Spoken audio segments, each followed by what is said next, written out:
Hey guys, I am Dr. Anthony Gustin. And I'm Chris Irvin. And this is question 229 of 268 from Keto Answers, which is the book we just published, detailing that 268 questions and all the answers to those questions, everything you need to know for a ketogenic diet. So 229. 229. So for this video, we're chatting about, is it okay to cheat on keto? What do you mean? I mean, you're cheating on keto, man. Is that okay? Can you do that? I think it's okay. You think it's okay? Or unless you think the keto police are going to come out and throw you in keto cell. I say if you post it on Instagram when you cheat, it might not be then okay. Then it's not okay. It's not okay. Yeah, you're going to have some people coming after you. So I don't really know what people say, like cheat how.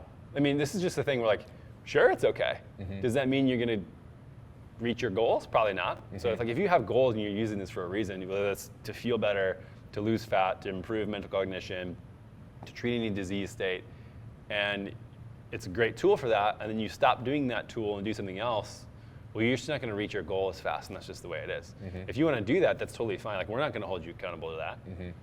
I don't think there's any police officer that's going to come put you in keto prison for that. Yeah.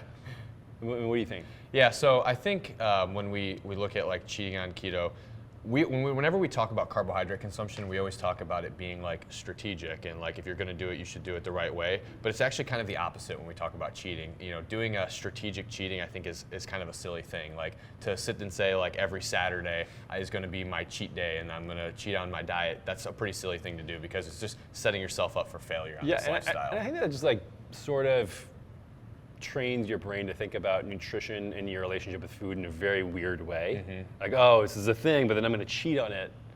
Yep. Like, I don't think it's effective. Right. And if you want pizza once a week, then that's totally fine. You just have to be honest with yourself. Like, does this fit into my goals and my plans as a human? Mm-hmm. And if I want to feel like shit more and have pizza less than I want to feel good, then that's totally fine. That's up to you. Like, that's your priority system. Mm-hmm. But just don't say that it's a cheat or not a cheat. If you want to eat pizza, eat pizza. Right. Sometimes I eat sushi because I like it. Mm-hmm.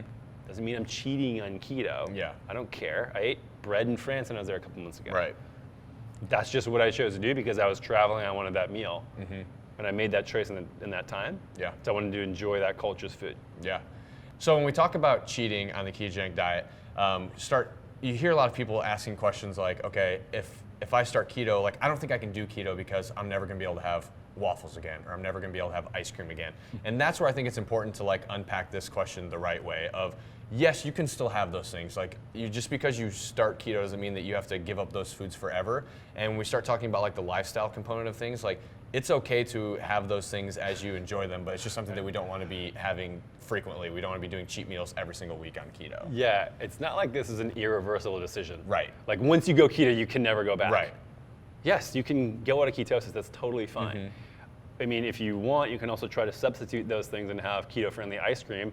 If that doesn't do it for you and you really need your ice cream fix, go have it. Yeah. But just, again, realize that your relationship to your goals may differ from somebody else's. Mm-hmm. So don't judge yourself based upon what you're doing, what somebody else is doing. Figure out what is important to you and align your actions with your own value system. Yeah, and I think another important thing to wrap into this too is like when people start wondering, okay, well, I understand now that this isn't an irreversible decision. I can start keto and then, down the road, if I'm traveling somewhere, I'm out of the country or I'm back home and I want to enjoy some good Southern cooking from my mom or something like that, like I can have those things. But the question is kind of what happens when I have a cheat meal? Like, am I going to be kicked out of ketosis? Is it going to take me weeks to get back in? Like, some people become fearful of having these things because they're like, I worked so hard to get here, now I'm just going to reverse everything. I think it's also important to know that that's not necessarily the case either.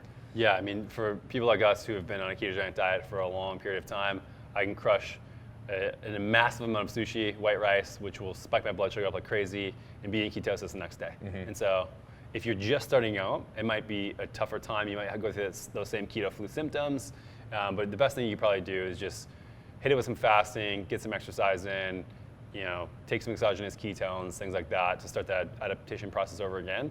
And just go through this, and your body will gain some metabolic flexibility over time. Yeah, so biggest takeaway from there is that if you're just starting keto, a cheat is probably going to be a lot more detrimental than somebody who's been following keto for a little bit longer. So, and a way that I always like to look at this too is I think we should consider keto as a lifestyle and not just a diet. A diet's something that sucks. It's something that you can only follow for a certain period of time and then you want to come off of it. I think keto can be a lifestyle in which we can follow that the vast majority of the time, but still feel okay with incorporating these cheat meals every once in a while, not have to feel super guilty about it. I think that's another important thing to consider is like if you are feeling really guilty after you have a cheat meal and you're beating yourself up and you feel like you need to punish yourself by working out and not eating and things like that, then that's probably not a healthy relationship with food, and in that case, maybe something that you should avoid. Yep. So cheats they're not going to ruin your progress. They're not going to kill you. But you should maybe rethink why you're eating certain foods if that's what you want out of it. Yep. If you're looking to simplify everything you need to know about the world's most confusing diet, head on over to Amazon.com and pick up Keto Answers today. The best part about it is that you're not just getting basic information. It's almost like you're getting a tiny little version of me and Chris shrunk down, put in your pocket to answer every question you have along your way. And that's not weird, it's beneficial. It's the best.